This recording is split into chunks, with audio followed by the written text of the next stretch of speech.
That's great. Just a quick program note, we'll take about 10 minutes of questions, but you'll have a lot more time on the panel, so people can save up questions because there will be a panel a little bit later this morning, so we apologize for that. We got a slightly late start. But we'll take questions. Please just raise your hand and speak up, and we will take as many as we can get to. We want to make sure we get all the young people's questions. Don't be afraid to ask questions. We're glad you're here. So who would like to start? Yes, go ahead. Rather silly question. Where did that unfortunate name for the Progressive Party come from? Where did the Bull Moose name come for the Progressive Party? Okay.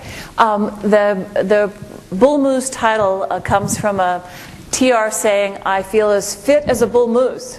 And he often referred to, he liked to moose hunt, and he thought of them as very staunch, strong beasts. So I don't think it's an unfortunate name. I sort of like it, but there are still bull moose Republicans around, and it's become a trademark of a kind of staunch, strong party. So, go ahead.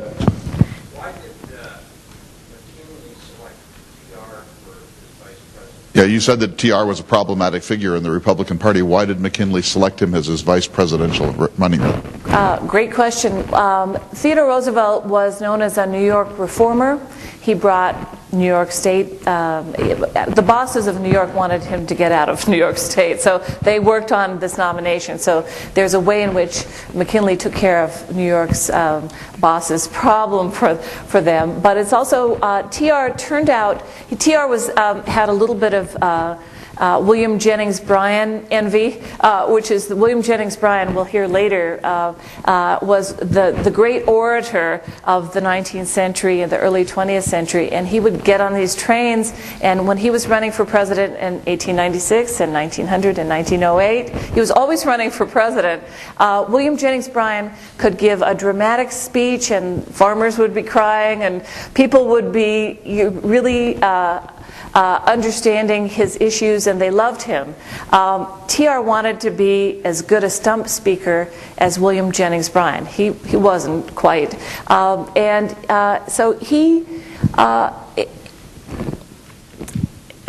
really wanted to campaign as hard as Bryan, and he campaigned for McKinley in 1896 and got a lot of credit in the Republican Party. So he was put on there as an active campaigner, which McKinley wasn't. McKinley liked to stay at home in Ohio and sit on the front porch. So TR stumped the country and went everywhere, and so that's why he was a good vice presidential. And there was a balance to the ticket, two different regions. But, you know, with that question, the Republicans put him on the campaign and the ticket, not to prepare him to ascend to the president. No, they thought he would never become president, and it was kind of a, you know, put him on the shelf, make him vice president, and maybe he'll shut up. Because and he wasn't talking reform a lot. He was talking anti-Bryan. He was anti-populist in 1896. So he comes to his reformism slowly, and he's a party regular in 1896. Privately, he's in sympathy with some of the ideas of Bryan, later, especially later on. But he considers Bryan and the populists crazy radicals in 1896 and 1900. So it's really important to note that TR is a late-breaking reformer in his career. So by 1912, he's with them, and he and Bryan agree about a lot of things, but not in 1900. He's a stand-pat Republican in many ways, at least in public he is. Other questions here? What aspects did TR bring to the Bull Moose Party to keep part of his Republican support? Yeah, did he do anything in the Bull Moose campaign to hold on to traditional Republican support? Well, he got a lot of traditional Republican support, although not enough to win. He came in second after Woodrow Wilson, so he did get a lot of votes. That's a good question. He was a very big preparedness man, 2 battleships every year. So he wanted the United States to be strong. A lot of traditional Republicans supported that. A lot of traditional Republicans didn't mind some of the conservation things he did. tariff was a very big issue in the Midwest. You know, people would get charged to import items, and consumers, like farmers, would have to pay the higher fees, higher prices because of it, but farmers were not benefiting from tariffs. It was one of those complicated issues that when I teach it, I can see my classes go, oh my God, tariffs, so boring. It's really important because manufacturers got a break from high tariffs. So TR sort of hedged that. I think a lot of regular Republicans knew that he didn't want to take on reforming the tariff. I think he really wasn't going to take that one on. It was too messy for him. A couple more questions. Yes, here. Did TR suffer lasting effects from the assassination attempt? The bullet was always in him, and he may have had some residual pain. He recovered pretty quickly. And he suffered. He had a lot.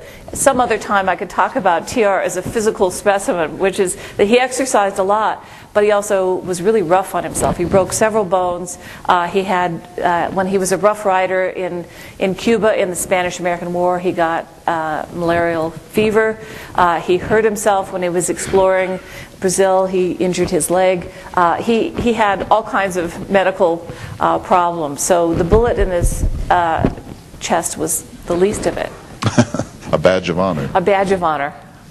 Other last chance? Let me ask you a question before we take a quick break, and it goes to how a historian works, and maybe we can talk a little bit more on the panel. But you made a pretty strong claim that his run for the presidency between 1910 and 1912 was very high-minded, and that he felt the need to represent this sort of forgotten part of America and to be the standard bearer for progressive ideals. But of course many people think that it was naked ambition. Taft and others believe that that was the case. It's also possible that he realized in Europe he was a young man and that his work wasn't finished, and that he had a bona fide desire to help lead the country. It wasn't just ambition, but a sense that I'm too young to give up authority. Disenchantment with William Howard Taft. He handpicks his successor. His handpicked successor turns out to be, from his point of view, a disaster. Disenchantment with the way things are going, what he learned in Europe. How does a historian take all of those mass of possibilities?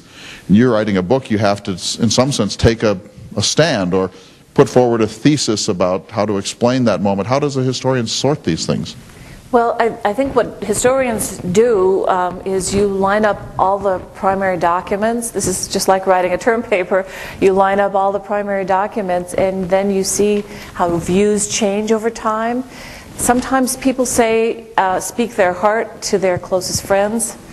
Sometimes people say things to certain people with the expectation that they're going to please them. Sometimes people say things in letters for public consumption. TR was very much aware of public consumption. I read his letters and every statement he made in those years, and it's not that there wasn't some ambition and there was a fear of getting old and being irrelevant. He had very complicated motives, but I think the people who write about Theodore Roosevelt in 1912 and don't factor in the obvious real desire to see change and real anger at why things hadn't changed. I think he was a sincere reformer who had some other motives in that time period, and to me that's how I read the primary documents. I also read the diaries of the people who lived with him and what they talked about at dinner. It's hard to get the real TR because we don't have him, those intimate conversations at dinner filmed. But his daughter Ethel wrote a diary, his wife wrote a diary, and they wrote letters to close friends. And they talked about, Father is really worried about poor people. Father is talking about how we prevent revolution by helping the people who are starving in America, the people who are hopeless in America. Father is really worried about the have-nots. And he's not just worried about them because they might throw bombs. He's worried about them as people. He had met them as people. So I think those kinds of evidence, that if you get somebody's diary, you can see what they're saying at night after the day is over, and you get as close to being in the room with them. So that's my method. So start with the primary source documents and let them teach you what the story is. But just before we lose these young people, just follow up on that for a second. I mean, most of us think, well, history is settled. We know what happened. We know why people did what they did. It's all been written up. It's in textbooks. It's in plain English. But I'm sure you talk with your students about this all the time. It's never settled. It's never settled, and it's not clear. For example, in 1910, it wasn't clear who was going to speak for reform forces. It could very well have been La Follette if he had done better in the primaries. He had a committee. He was planning. He was a very good orator, very important person. It could have been TR. It could have been all kinds of other people. It could have been that 1912 turned out differently, because America in 1912 was very much more progressive. And you know what? I did forget to quote President Obama, and I don't mean to take more than my share of time here. No, please, go ahead. At the end of, when President Obama came to Osawatomie to give his speech, he honored Theodore Roosevelt for making that speech. And he said, Theodore Roosevelt asked, would we settle for a country where most of the new railroads and factories were being controlled by a few giant monopolies that kept prices high and wages low? Would we allow our citizens and even our children to work ungodly hours in conditions that were unsafe and unsanitary? Would we restrict education to the privileged few? Because there were people who thought massive inequality and exploitation of people was just the price you paid for progress. Theodore Roosevelt disagreed. He understood the free market only works when there are rules of the road that ensure competition is fair and open and honest. And so he busted up monopolies, forced those companies to compete for consumers with better services and better prices. And today, they still must. He fought to make sure businesses couldn't profit by exploiting children or selling food or medicine that wasn't safe. And today, they still can't. President Obama goes on to say, now for this, Roosevelt was called a radical. He was called a socialist, even a communist. But today we are a richer nation and a stronger democracy because of what he fought for in his last campaign. An 8-hour day and a minimum wage for women, insurance for the unemployed and for the elderly and those with disabilities, political reform, and a progressive income tax. Our country, TR said, and this President Obama quoted, means nothing unless it means the triumph of a real democracy, of an economic system under which each man shall be guaranteed the opportunity to show the best that is in him. So here's what we're going to do. We're going to take a 10-minute break, but before that, Sharon Kilzer is going to come up and give instructions to the young people. I know you're heading to do something else. You'll have a chance to buy Kathleen Dalton's book in the lobby during the break and later. She'll also be on the panel later this morning, so there'll be plenty more chances to talk with her about Theodore Roosevelt and the progressive movement. But first, let's appreciate this great lecture. Thank you.